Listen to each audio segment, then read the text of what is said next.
पवित्र शास्त्र बाइबल नीति वचन 21 अध्याय 30 में यह लिखा है, शोभा तो झूठी और सुंदरता व्यर्थ है, परंतु जो स्त्री यहोवा का भय मानती है उसकी प्रशंसा की जाएगी।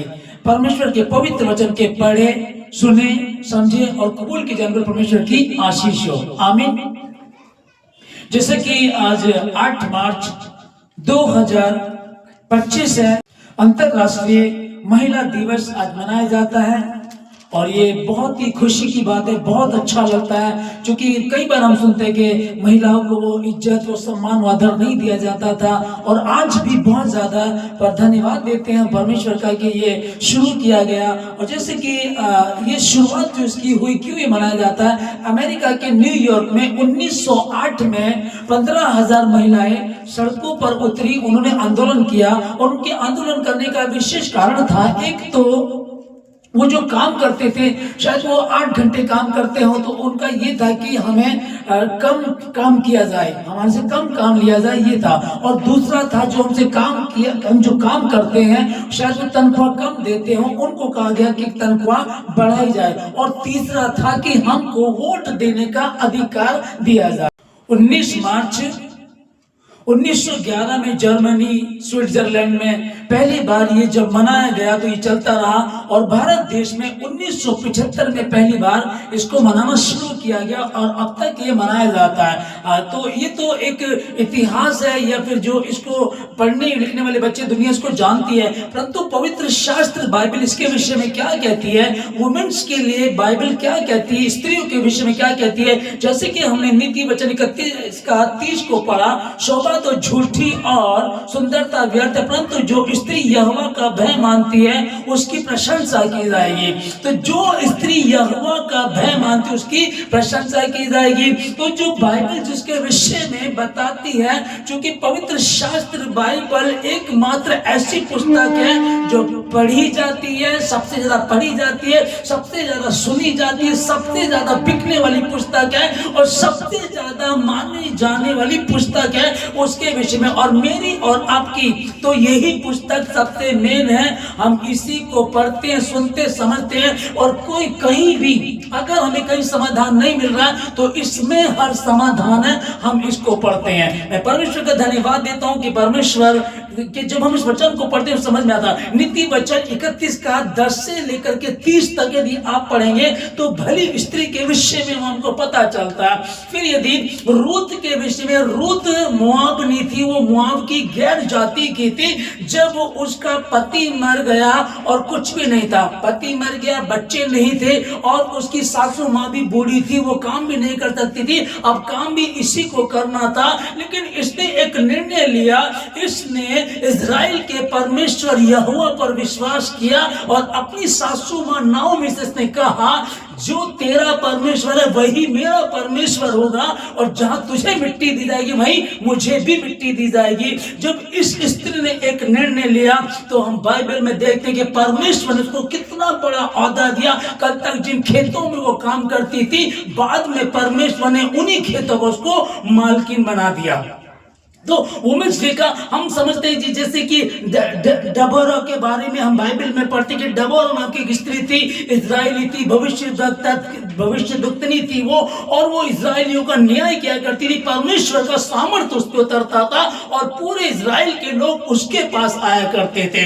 जो स्त्री सुंदरता व्यर्थ है, शोभा ये सब व्यर्थ कुछ नहीं है, परंतु जो यहोवा का भय मानती है उसकी प्रशंसा की जाएगी। स्त्रियों के विषय में जो बाइबल हमको यहाँ समझाती है। और इसके विषय में जब भजन संहिता 23 को पढ़ते हैं तो दाऊद कहता है, यहोवा चरवाहा मेरा, मुझे कुछ घटी नहीं होगी। और इसी बात को ये स्त्रियां भी बोल रही है और जो हमारी स्त्रियां हैं उनको भी इसी बात को लेकर के चलना चाहिए। परंतु आज बहुत ज्यादा देखा जाता है कि कई स्त्रियां बोलती हैं कि जीवन में कुछ अच्छा नहीं चल रहा है, बच्चे सुनते नहीं हैं, पति भी ठीक नहीं है। तो जब ये बातें सामने आती हैं देखिए, बाहर तो स्त्रियां जा रही हैं, जॉब कर रही हैं, दुनिया में चल रही हैं, जी रही हैं, अच्छा चल रहा है बाहर, लेकिन जब घर में आते हैं कहीं ना कहीं दिक्कतें और परेशानियों का सामना उनको उठाना पड़ता है। लूका की पुस्तक 10 अध्याय 38 से हम शुरू करेंगे इसको, कि यीशु मसीह एक नगर में गया जहां मार्था नाम की एक स्त्री थी। उस मार्था नाम की स्त्री ने उसको अपने घर में उतारा, और जब प्रभु यीशु मसीह के घर में गए तो मार्था खाना बनाने के लिए अच्छे से, मतलब कि वो नहीं करने के लिए वो किचन में चली गई, वो खाना बनाने लगी, जूस बनाने लगी, खीर बनाने लगी, क्योंकि प्रभु आया।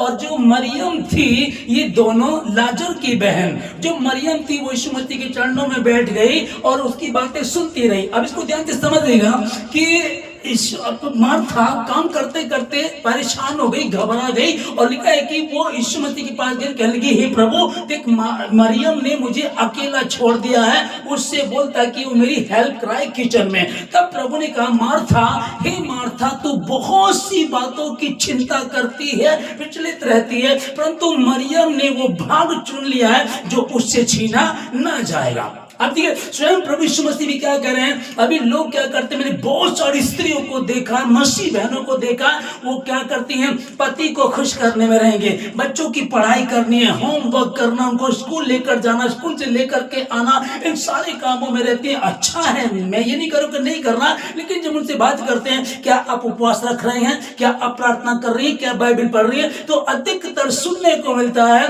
कि नहीं, टाइम ही नहीं मिलता है, बच्चों की पढ़ाई करनी, होमवर्क कराना, उनको ट्यूशन लेकर के जाना, इन सब बातों में जी रहती है। तो भी अंत में कितने लोगों का सुनने को मिलता है कि पति इज्जत ही नहीं दे रहा है, बच्चे अब आदर ही नहीं करते हैं, बच्चे अब गड़बड़ करने लगे हैं। जब बड़े हो जाते हैं, लड़की ने कहीं विवाह कर लिया, लड़के ने कहीं विवाह कर लिया, नौकरी लग गई तो कहीं और चले गए, जिनके पीछे तुमने, कितनी स्त्रियों को मैंने ऐसे भी देखा है, उन्होंने शादी हुई, बच्चे हुए, और उसके बाद उन्होंने क्या करना शुरू कर दिया कि वो अपने आप को ही भूल गई, अपनी हालत ही उन्होंने खराब कर ली, ना उनको सजना, ना संवरना, ना कपड़े पहने ठीक से, बस उनका ध्यान पति और बच्चों में ही रहता है, और भूल गए कि हम भी कुछ हैं, और ये तक भी भूल जाते कि मैं परमेश्वर की अधीनता में रहना, हमें परमेश्वर के वचन को आदर देना। हम ध्यान से जब इस लूका की पुस्तक 10 अध्याय 38 को हम पढ़े तो हमें समझ में आता है, प्रभु यीशु मसीह खुद कह रहे हैं कि मरियम ने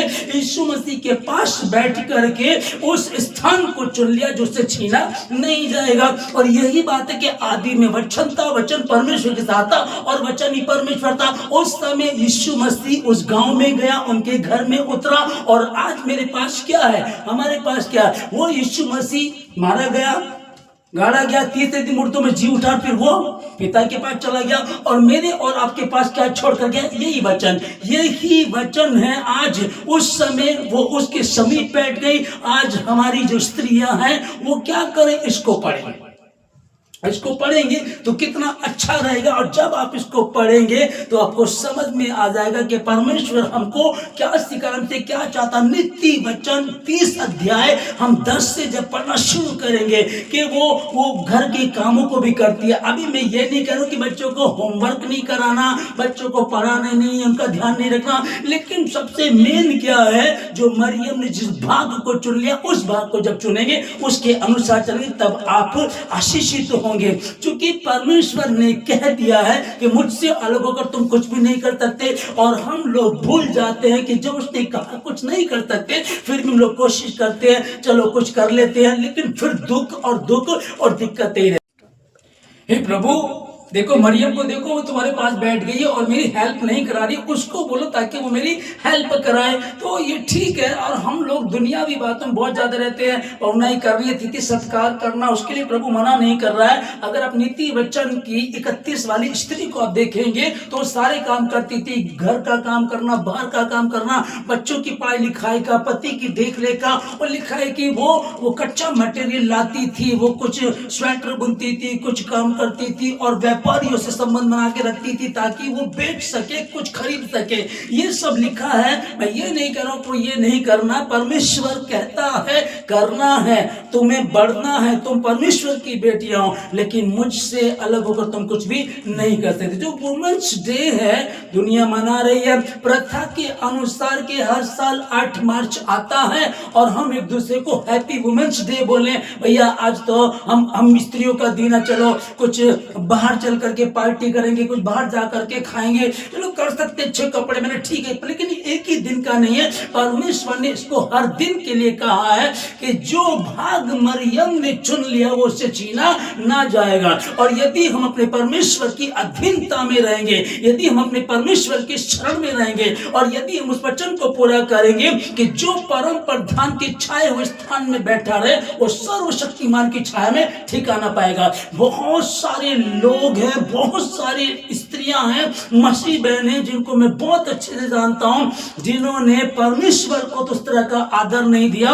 अब बच्चे हो गए हैं, उनका पालन पोषण करना, पहले उनको इंग्लिश मीडियम में पढ़ाना, फिर उनको अच्छी उनको नौकरी लग जाए, अच्छे बोर्डिंग में चले जाएं, इन सब बातों में रहते हैं और खुदा से दूर हो जाते हैं। ना वो स्त्री खुद आशीष पाती है और ना ही उनके बच्चे आशीषित होते हैं। इसलिए बहुत जरूरी है नीति वचन 31 का जब 10 से आगे पढ़ेंगे तो आपको पता चलेगा। और जो रूथ के विषय में मैंने बताया, एक अन्य जाति की स्त्री, पति है ही नहीं, अब जानते इस कहानी को, पति नहीं है, सासू बुढ़िया कुछ भी उसके पास नहीं है, लेकिन उसने यहोवा परमेश्वर को अपना परमेश्वर मान लिया और इसीलिए परमेश्वर ने भी उसको वो नाम दिया, वो आशीष दी जो बिल्कुल आसान नहीं है। और उसने कहा था तेरा परमेश्वर मेरा परमेश्वर होगा। यदि हम जो परमेश्वर हमारा है, मेरा और आपका परमेश्वर है, हम अपना परमेश्वर होते हुए भी उसको वो आदर वो सम्मान नहीं देते और वो गैर जाति की स्त्री ने कहा नाओमी से, सासू माँ जहां तुझे मिट्टी दी जाएगी वहीं मुझे भी मिट्टी दी जाएगी। जो यहां अभी इसको समझिएगा, उसने कहा जो तेरा परमेश्वर है वही मेरा भी परमेश्वर होगा। अभी मैं कई बार इन बातों को सोच करके बड़ा परेशान होता हूं कि अधिकतर जबकि कहानी हमारे सामने है, लूका 10 अध्याय 38 हमारे पास है, मार्था मरियम की कहानी कई बार चर्च में बताई जाती है, पास्टर सुनाते हैं, आप लोग घर में पढ़ते हैं, पता भी है। उसके बाद भी मार्था ज्यादा है, मरियम कम है।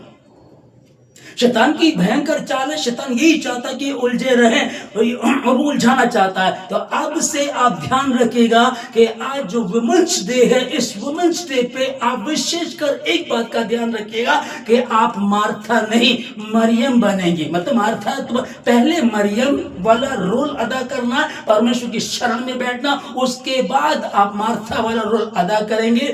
कोई गेस्ट है, कोई भी अगर रूठता है, गुस्सा करता है तो करने दीजिएगा, क्योंकि ये आपका पर्सनल रिलेशन है आपके परमेश्वर यहोवा के साथ कि आप उससे कैसे संगति करते हैं। और यदि आपका परमेश्वर आपसे खुश है तो सब खुश है, यदि आपका परमेश्वर आपसे रूठ गया है, मैं फिर वही बता रहा हूं, बच्चे गलत कदम उठाते हैं, बच्चे आदर नहीं देते हैं, बच्चे बड़े हो जाते हैं, फिर पूछते नहीं आप क्या हैं, और एक दिन आप खाली हाथ खड़े रहते हैं।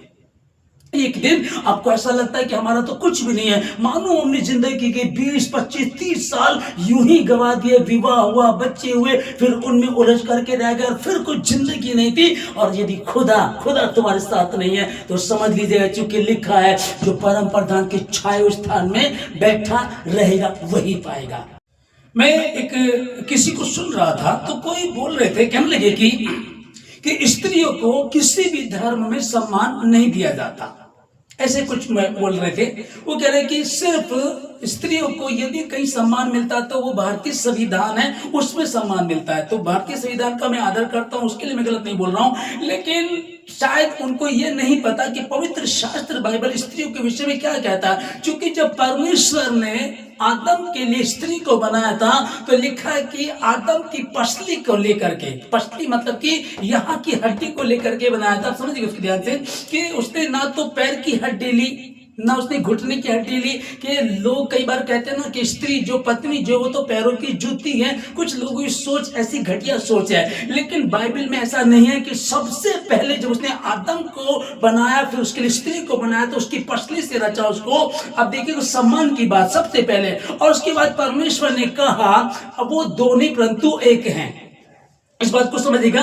और फिर जब हमने अभी इफिसियों 5 अध्याय 25 वचन में पढ़ा, तो लिखा है कि हे पतियों अपनी अपनी पत्नियों से ऐसे प्रेम रखो जैसे परमेश्वर ने कलीसिया से प्रेम रखा। और कलीसिया से प्रेम परमेश्वर ने कैसे रखा था? आप लोगों को याद होगा कि परमेश्वर ने कलीसिया के लिए स्वयं को क्रूस पर मरने के लिए दे दिया। स्त्री को यह सम्मान बाइबल बताती है स्त्री के विषय में। और पहला कुरिन्थियों 7 अध्याय 3 वचन में लिखा है पति को अपनी, मतलब एक पुरुष को, शादीशुदा पुरुष को अपनी देह पर अधिकार नहीं परंतु उसकी पत्नी को है। अब समझिएगा सम्मान की जो बात है, मतलब कि जो लोग, कई लोग इस तरह की सोच के रखते कहते हैं कि भैया किसी जगह में तो ये कहा गया कि एक पुरुष 4 स्त्रियों को रख सकता है। अब देखो वो कौन रख रहे हैं मुझसे मुझे पता नहीं है, लेकिन मैं ये कहना चाहता हूँ बाइबल के विषय में कहा गया कि कोई भी धर्म स्त्रियों को सम्मान नहीं देता। तो यहां बाइबल में लिखा हुआ है एक जगह एक स्त्री को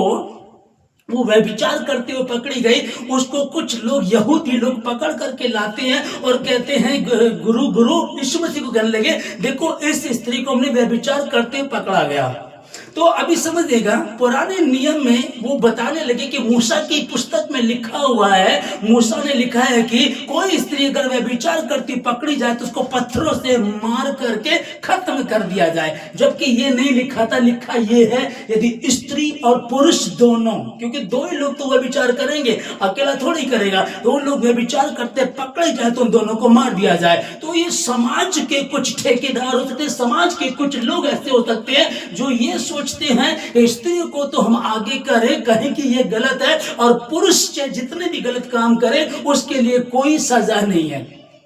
ये संसारिक लोग कर रहे हैं। बाइबल में तो लिखा, यीशु मसीह ने कहा क्या तुमने नहीं सुना कि परमेश्वर ने स्त्री और पुरुष करके बना कहा था कि वो दोनों ही परंतु एक हैं, और उसी ने इनको सम्मान दिया गया। अब यहाँ परमेश्वर का वचन जो बता रहा है, लोग कई बार समझते नहीं। लोग कई बार बस एक कहानी सुनी और सुनी बात को बोल देते हैं, या फिर वही है कि अधूरा ज्ञान जो है वो खतरनाक होता है। अगर नहीं पता तो आप अपनी बात कीजिएगा, आपको आप अपने धर्म की बात करें, अपने घर की बात करें। लेकिन जब मैंने ये सुना कि कहीं भी स्त्री को सम्मान नहीं दिया, किसी भी धर्म में सम्मान नहीं दिया जाता, तो बाइबल बता रही कि यीशु मसीह जब जी उठा तो स्त्रियां ही उसके पास पहले गई थी, और जब मरा तो उसने अपनी मां को भी अकेला नहीं छोड़ा था। स्त्रियां बहुत सारी स्त्रियां यीशु मसीह के साथ रहती थी, जो उसकी सेवा टहल करती थी, संग रह करके सुसमाचार प्रचार किया करती थी। बाइबल में कहीं भी नहीं है। कई बार कुछ लोग उन वचनों को पढ़ लेते हैं जिनको पढ़ करके वो बताना चाहते हैं, अरे देखो दाऊद ने एक औरत के साथ ऐसा किया था, अरे देखो सुलेमान की इतनी पत्नियां थी, अरे देखो अब्राहम ने 2 शादियां की थी, एक बाद में की थी। परमेश्वर ने कहा वो 2 नहीं पर एक है, और यदि कोई पुरुष अपनी पत्नी के जीते जी अगर तलाक दे दे तो भी दूसरी शादी नहीं करनी है। ऐसे कड़े नियम यहाँ लिखे, अगर तलाक भी दे दिया तो भी दूसरी शादी नहीं करनी, और अगर वो तलाक देने के बाद दूसरी शादी करता है या करती है तो उससे व्यभिचार कराता है। अभी समझ रहे चीज को मैं क्या कहना चाह रहा हूं, तो मुझे बड़ा अजीब लगा है सुन करके। अब देखिएगा कि परमेश्वर ने क्या कहा यहाँ कि तलाक भी नहीं देना है, तो परमेश्वर ने स्त्री और पुरुष करके बना दिया, आदर दे रहा है, सम्मान दे रहा है। लोग क्या करते हैं, अभी अब्राहम की सुनिएगा, क्या अब्राहम को परमेश्वर ने कहा था दूसरी शादी करने के लिए? नहीं। अब उसकी पत्नी ने कहा मेरे से तो बच्चा नहीं हो रहा है, तो ऐसा कर वो जो मेरी दासी उसको ले पत्नी बना करके रख ले। हाँ उसने अब्राहम ने परमेश्वर की अपनी पत्नी की सुनी, ये ठीक है, लेकिन परमेश्वर ने नहीं कहा था। ना परमेश्वर ने अब्राहम से कहा था, और ना ही परमेश्वर ने दाऊद से कहा था, ना सुलेमान से कहा था, किसी से नहीं कहा था। बाइबल में 2 शादियां कहीं है ही नहीं। किसी ने 3 पत्नी रखी, 4 रखी, ये उनका पर्सनल मामला रहा है, लेकिन बाइबल ऐसा बता नहीं रही बिल्कुल भी।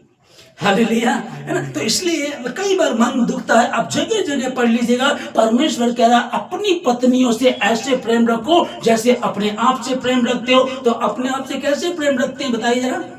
आप जिम जाते हैं, आप अच्छे वाला ऑयल लगाते हैं, अच्छा परफ्यूम लगाते हैं, अच्छे अच्छे महंगे महंगे कपड़े पहनते हैं, तो जो आप पहनते हैं आप अपनी पत्नी को दें।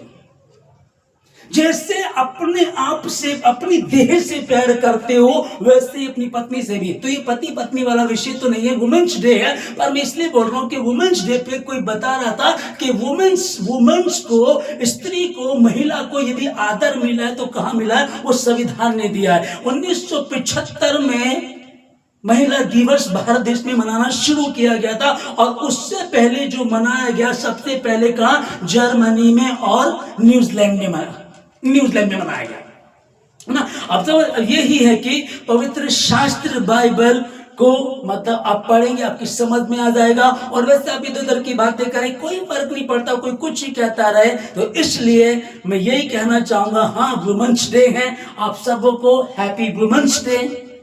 ये अंतरराष्ट्रीय महिला दिवस बहुत बहुत आप लोगों को मुबारक हो, और बाइबल को पढ़िएगा। मैं अपनी मसीह बहनों को कहना चाहूंगा कि जब आप प्रभु में हैं तो परमेश्वर के वचन को आदर दें, ताकि आप आशीषित हो, आपके द्वारा आपका पति आशीषित हो, आपके द्वारा आपके बच्चे आशीषित हो। ये कब होंगे?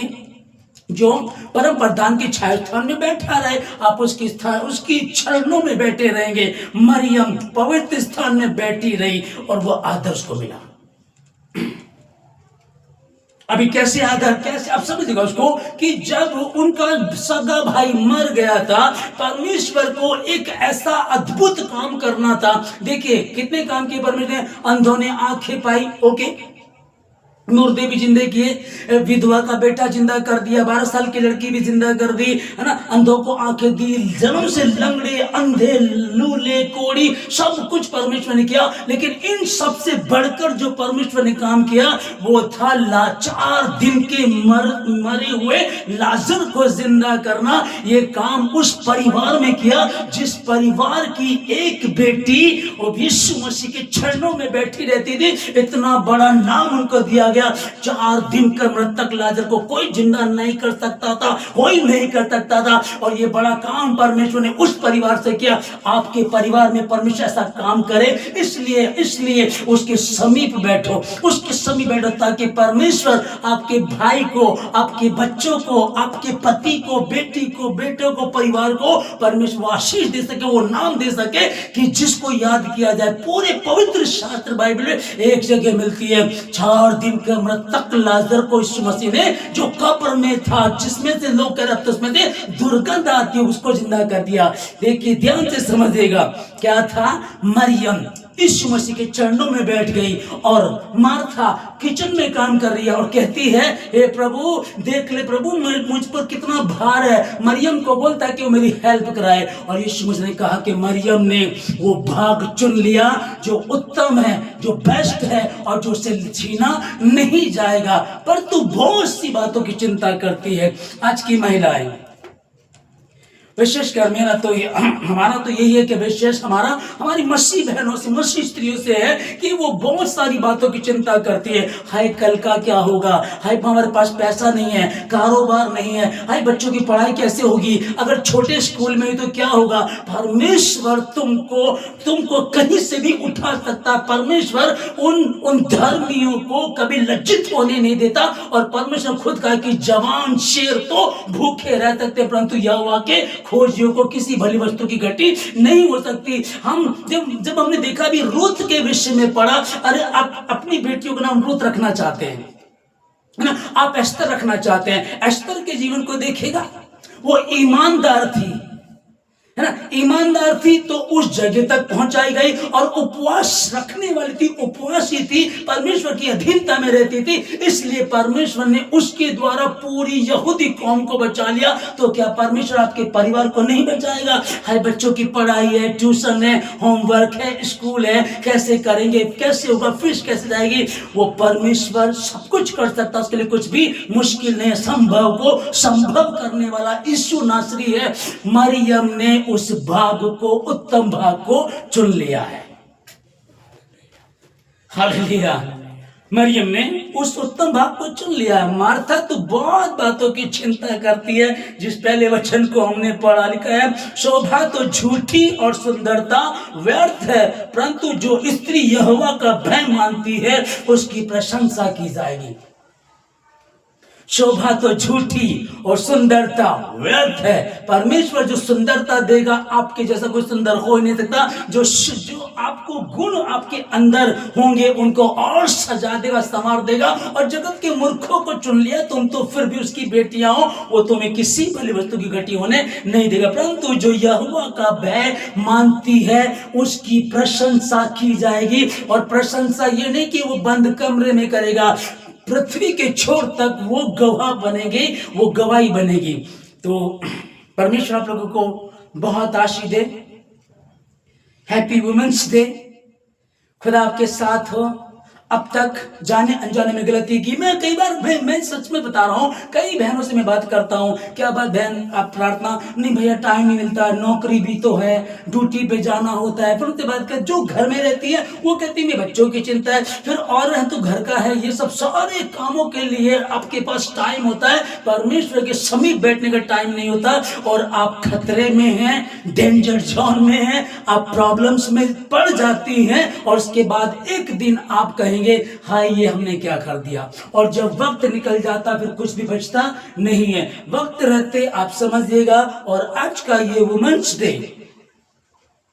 जो स्त्रियां हैं, जो लड़कियां हैं, छोटी बच्चियां हैं, जो यंग लड़कियां हैं, आने वाले कल में आपका विवाह होगा, आप परमेश्वर के समीप बैठिएगा, यीशु मसीह के समीप बैठिएगा। और उसके समीप बैठने का मतलब आज क्या है, आप इस सफेद कागज काले अक्षरों की 200 रुपए की इस बाइबल को पढ़िएगा। ये यीशु मसीह है, इसके समीप बैठिएगा, निश्चय आप आशीषित होंगे। और जब आप इसमें ऐसे सर झुकाएंगे, इसको पढ़ेंगे, तो आपको कहीं और सर झुकाने की जरूरत नहीं पड़ेगी। आप यहां सर झुकाएंगे, बाकी जगह परमेश्वर आपके सर को उठा देगा। दुनियावी रीति से बहुत बातें, जैसे कि वुमेन्स डे को जब ये मतलब की शुरुआत की गई, तो शुरुआत का कारण यही था कि वो स्त्री चाहती थी कि हमको काम कम करना पड़े। 8 घंटे काम करती होगी तो चाहती होगी कि 6 घंटे काम करना पड़े। उनकी जितना वो काम करती थी उतनी सैलरी उनको नहीं मिलती थी।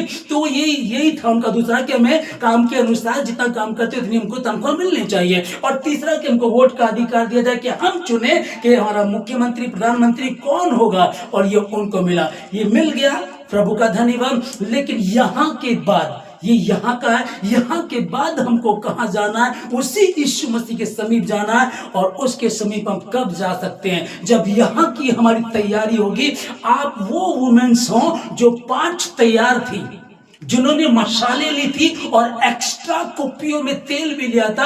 आप वो वाली वुमेन्स होनी चाहिए। आप वो 5 मूर्ख ना बन जाओ कि ऐसा समय आया और आपने खटखटाया और यीशु मसीह ने कह दिया मैंने तुम्हें कभी नहीं जाना। इसलिए वो मार्था की तरह मत बनना, पर मरियम की तरह बनना। उन 5 मूर्खों की तरह नहीं, पर उन बुद्धिमान स्त्रियों की तरह बनना जो परमेश्वर के साथ चली गई। इसलिए स्टोरीज में रहती है, पवित्र शास्त्र बाइबल में धीरे धीरे आप पढ़ेंगे, समझ जाएंगे और परमेश्वर आपको आशीष देगा। सो परमेश्वर आपको आशीष दे। जय मसीह की। God bless you. मैं छोटी सी प्रार्थना करूंगा अपने मसीह बहनों के लिए, स्त्रियों के लिए, अब तक जो कमजोर थी, जो ना समझी कर रही थी, जो समझ नहीं पा रहे थे। अब आज के वचन से आपको बोलते बोलते तो मुझे सच में बड़ी आशीष मिल रही है कि सच में मरियम को बरकत कैसे मिल गई। मार्था को यीशु मसीह ने एकदम कह दिया तो बहुत बातों की चिंता करती है। 5 मूर्खों ने क्या किया, बुद्धिमान यीशु मसीह के साथ चली गई। ऐसा ही होगा, समय आएगा, 25 साल 30 साल हो गए, बच्चे जवान हो गए, उनकी शादियां हो गई, किसने लव मैरिज कर ली, कोई कहीं चली गई, कोई कहीं चला गया। जिनके लिए तुम इतने मर रहे थे, जिनके कारण से तुम यीशु मसीह के समीप भी नहीं बैठ रहे थे, उन्हीं ने तुमको धोखा दे दिया, उन्हीं ने तुम्हारी चिंता नहीं की और तुम उनके लिए बावले बने रहे थे। तैयारी करें यीशु मसीह से मिलने की। जब यीशु मसीह आपके पक्ष में होगा तो कोई आपका विरोधी नहीं हो सकता। जब यीशु मसीह को पहला स्थान आप देंगे, मैं आपको बताना चाहता हूं किसी कोई भी तुम्हारे बच्चों को उलझा नहीं सकेगा। कोई भी प्रभु के समीप रहेंगे तुम्हारा पति भी तुम्हारा होगा, तुम्हारे बच्चे भी तुम्हारे होंगे, वो तुम्हारे खिलाफ नहीं जाएंगे, कभी भी तुम्हारे खिलाफ नहीं जाएंगे। और यदि चले भी जाएंगे तो उड़ाऊ पुत्र की तरह उनको वापस लौटना पड़ेगा, उन बेटियों को, उन बेटों को वापस लौटना पड़ेगा। यदि आप अपनी मेहनत करके सोचेंगे मैं कोशिश करूंगी, मैं कोशिश करूंगा, हम इनको रोक लेंगे, ज्यादा पढ़ा के, ज्यादा खिला के, ज्यादा इनकी केयर करके, ये सब करना है। लेकिन पहले आप मरियम वाले रोल को अदा करें, बाद में मार्था वाले रोल को अदा करेंगे, तब आप घबराएंगे भी नहीं। यीशु मसीह कहने लगा, वो लिखा है कि और मार्था घबरा गई और कहने लगी, हे प्रभु, देख देख मरियम ने सारा भार मुझ पर ही डाल दिया है, मैं अकेली काम करूं, उसको बोल मेरे साथ वो थोड़ी मदद कराए। और प्रभु ने कहा, तो बहुत बातों की मार्था, हे मार्था, तो बहुत बातों की चिंता करती है। मरियम ने उस भाग को, अर्थात उत्तम भाग को चुन लिया है। तो आप ऐसा करेंगे तो निश्चय आशीषित होंगे। और आप अपनी कोशिश, आपने जितने, अगर समय मुझे जो सुन रहे हैं, अभी सुन रहे हैं, कभी भी सुनेंगे, जो ऑनलाइन सुन रहे हैं, जो कभी भी सुनेंगे, मैं आपको बताना चाहता हूं, ध्यान लगाइएगा। मैंने पति को ये कहा, उसने सुना नहीं, मैंने ये कहा, उसने सुना नहीं, मैं बच्चों को कह रही थी इधर आ, वो आया नहीं, मैंने कुछ काम का, उन्होंने किया नहीं। आप देखिएगा, लेकिन जो परमेश्वर के समीप रहते हैं, आपके बच्चे भी आपके होंगे, आपका पति भी आपका होगा। और सही में जो वुमेन्स डे है, तभी आपका सफल होगा जब आप मरियम की तरह यीशु मसीह के चरणों में होंगे। और तब तेरे निकट 1000 और तेरे दाहिने हाथ 10,000 गिरेंगे, परंतु तुझ तक ना पहुंचेंगे। और प्रभु कहता है, भजनकार कहते हैं, उसने जो मेरे नाम को जान लिया है, इसलिए मुझको दीर्घायु से, इसलिए उसने मेरे नाम को जान लिया है, इसलिए मैं उसको आशीषित करूंगा, इसलिए मैं उसको बरकत दूंगा। इसलिए मसीह जो बेटियां हैं, जो मसीह बेटियां हैं, वो ध्यान दे इस बात पर, जो अब तक जो हुआ कोई बात नहीं, परमेश्वर तो दयालु हुआ, कहता फिर पाप मत करना, पहली बातों को पूछता नहीं, जहां खुली वहीं सवेरा। और आज ये 8 मार्च 2025 आपके लिए आशीषित है, आशीषित है। यीशु मसीह के नाम में परमेश्वर का दास होने के नाते मैं आप लोगों को आशीष देता हूं, जितने इस समय सुन रहे हैं। ये वो वुमेन्स डे नहीं है कि कार्ड देंगे, ग्रीटिंग कार्ड देंगे, या एक दूसरे को मोबाइल पर कहेंगे हैप्पी वुमेन्स डे, आज हमारा दिन है, हम औरतों का दिन है। नहीं नहीं नहीं नहीं, हमारा हर दिन हमारा है, हर महीने के, हर महीना, हर सप्ताह, एक एक मिनट आपका है यीशु मसीह के नाम में। इसलिए मैं आपके लिए प्रार्थना करना चाहता हूं, जो सुन रहे हैं, मैं प्रार्थना करने जो, आप अपनी आंखों को बंद करें।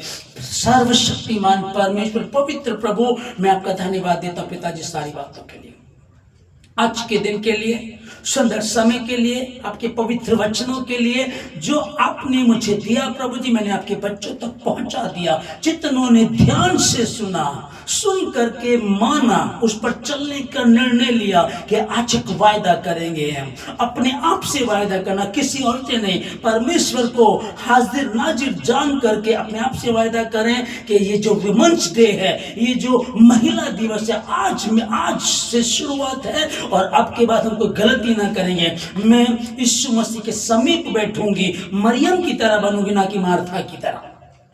मैं उन 5 मूर्खों की तरह नहीं, परंतु 5 बुद्धिमान की तरह बनूंगी और परमेश्वर से वो आशीष लूंगी जो वो देना चाहता, उस मुकुट को लूंगी। मैं बनूंगी एस्तर की तरह, एस्तर की तरह बनूंगी, मैं रूथ की तरह बनूंगी, मैं दबोरो की तरह बनूंगी। मैं यीशु मसीह के समीप बैठूंगी और निश्चय मुझे आशीषित करेगा। प्यारे प्रभु राजा, मैं इनको आशीष देता हूं। जो सुन रहे हैं इस समय, आप लेडी हैं, आप बेटियां हैं, आने वाले कल में आप भी लेडी होंगी, विवाह होगा।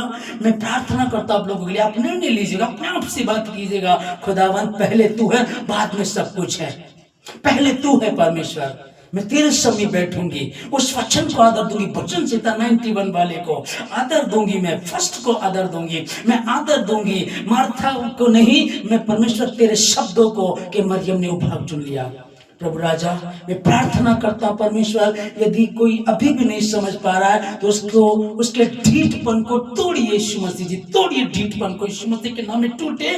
और यदि कोई पश्चाताप कर रहा है कि सचमुच मैंने परमेश्वर की अधीनता तो छोड़ दी थी, पर अपनी बुद्धि का सहारा लिया, मेरे पास पैसा है, प्रॉपर्टी है, बच्चे हैं, मैं जी लूंगी, मैं कर लूंगी, नौकरी कर लूंगी। बहुत सारे लोग ऐसा सोचते विचार करते हैं, लेकिन बाइबल में लिखा है यदि मनुष्य सारे जगत को जीत ले और अपने प्राणों की हानि उठाए, उससे क्या लाभ।